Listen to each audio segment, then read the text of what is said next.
உங்கள் போன் நீரில் விழுந்தால் உடனே எதை செய்ய வேண்டும்? எதை செய்யக்கூடாது? உங்கள் கையில் இருக்கும் ஸ்மார்ட் போன் சாதனத்தை நீங்கள் இறுக்கமாகவும் கவனமாகவும் பிடிக்கவில்லை என்றால் அது எப்போது வேண்டுமானாலும் கை தவறி கீழே விழலாம். உங்கள் கை நழுவி தரையில் விழுந்தால் மொபைல் டிஸ்பிளே சேதாரம் ஆகலாம் அல்லது போனின் பேனலில் ஏதேனும் சிராய்ப்புகள் ஏற்படலாம் அல்லது சில டென்ட்கள் உருவாக்கலாம். தண்ணீரில் விழும் போன்களுக்கு தான் பாதிப்பு இரட்டிப்பாக ஜாஸ்தியா?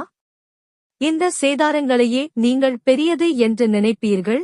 ஆனால் தரையில் விழும் போனை விட தண்ணீரில் விழும் போன்களுக்கு வாட்டர் டேமேஜ் போன்ஸ் தான் சேதாரம் ஜாஸ்தி என்று சொன்னால் நம்புவீர்களா?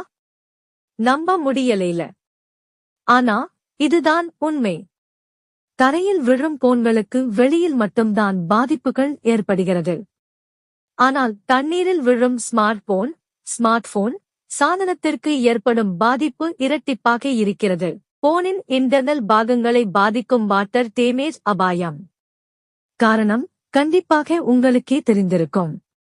உங்கள் போனில் இருக்கும் charging port, speaker grill, mic hole போன்ற சிறிய கேப் மூலம் தண்ணீர் போனிற்குள் புகுந்துவிடும். இது உள்ளே இருக்கும் பாகங்களை பாதிப்படையச் செய்கிறது. முக்கியமாக மதர் போர்ட் வரை பாதிப்படையச் செய்கிறது. இதனால் உங்களுடைய முழு மொபைலும் மொபைல் டெட் ஸ்டேஜ் சென்றுவிடக்கூட வாய்ப்புகள் உள்ளது. ஸ்மார்ட் போனுக்கு தண்ணீர்ல கண்டமா? நிச்சயமாக கண்டம்தான்.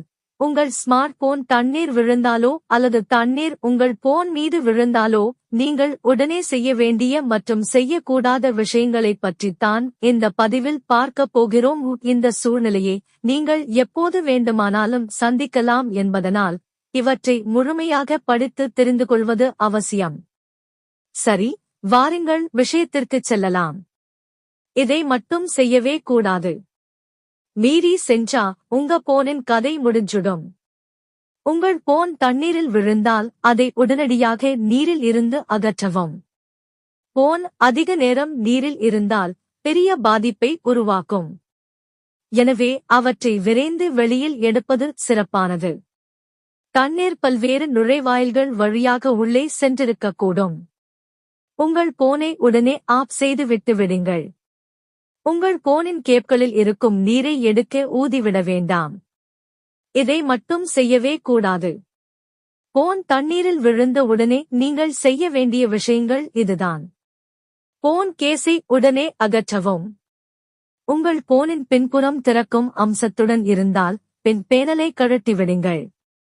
பின்புறத்தை திறந்து பேட்டரி, சிம் கார்டு மற்றும் மைக்ரோ SD கார்டுகளை அகற்றவும். உங்கள் போனை உலர வைக்க ஒரு துணி அல்லது காகிதங்களை பயன்படுத்தவும். போனை உலர வைக்கும் போது அழுத்தமாக தேய்க்க வேண்டாம். பதட்டத்தில் அழுத்தமாக இந்த செயல்களை செய்யாதீர்கள். அவ்வாறு செய்தால் எதிர்பாராமல் போனின் உள்ளே அதிக நீரை தள்ளிவிடும். போன் முழுவதுமாக நீரில் மூழ்கியிருந்தால் அதை வெளியே எடுத்தவுடன் வாக்யூம் செய்து நீரை உறிஞ்ச வேண்டும். உங்கள் போனை வெயிலில் காய வைக்க வேண்டாம். உலர்ந்த நிழலான இடத்தில் போனை வைக்கவும். நீரில் விழுந்த போனை அரிசியில் போடலாமா? கூடாதா? மாற்று வழி என்ன? உங்கள் போன் ஈரமாக இருந்தால் அதை அரிசியில் போட வேண்டும் என்ற ஐடியாவை நீங்கள் கேள்விப்பட்டிருக்கலாம். அப்படி செய்வது மிக சரியான வழி இல்லை. இருப்பினும் இந்த முறையை சிலர் பின்பற்றுகின்றனர். ஆனால் நாங்கள் இதை பரிந்துரைக்கவில்லை. அதற்கு பதிலாக சிலிக்கா ஜெல் பாக்கெட்டுகளை முயற்சிக்கவும்.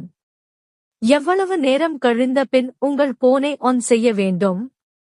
உங்களுக்கு வரும் பார்சல் உள்ளே இந்த ஜெல் பாக்கெட்களை நீங்கள் காண முடியும். இவை தனியாகவும் வாங்க கிடைக்கிறது. இவை அரிசியை விட மிகவும் வேகமாக நீரை உறிஞ்சும் என்று நிரூபிக்கப்பட்டுள்ளது. ஒரு பிளாஸ்டிக் ஜிப்டா பையில் சிலிக்கா ஜெல் பாக்கெட்டுகளை நிரப்பி அதில் போனை புதைக்கவும். உங்கள் மொபைலை 24 முதல் 48 வரை மணி நேரம் பையில் வைக்கவும். நீரில் விழுந்த போன் ஆன் ஆன பிறகு என்ன செய்ய வேண்டும்? உங்கள் மொபைலை முழுமையாக உலர அனுமதித்த பிறகு அதை இயக்கவும். அது இப்போதே ஆன் ஆகவில்லை என்றால் அதை முழுமையாக சார்ஜ் செய்துவிட்டு மீண்டும் ஆன் செய்யவும். போன் ஆன் செய்யப்பட்ட அடுத்த 48 மணி நேரம் அல்லது 1 வாரம் வரை உங்கள் போனை கண்காணிக்கவும். வேறு ஏதேனும் கோளாறு ஏற்பட்டால் சர்வீஸ் சென்டரில் கொடுத்து பழுது பார்க்கவும்.